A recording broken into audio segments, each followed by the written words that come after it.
هم الأسود حين تذود عن الحدود، فمن يكونون وإلى أي جيش ينتمون؟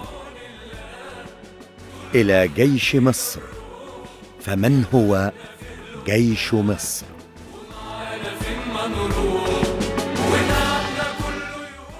هو أقدم الجيوش وأعرقها، وأسطورة المعارك في كل العصور والأزمان.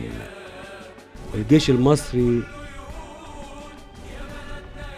ده أسطورة وطنية، زي ما بقول كده، أسطورة وطنية.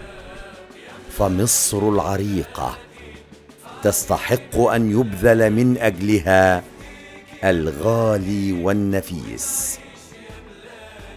فتحيا مصر، تحيا مصر، تحيا مصر.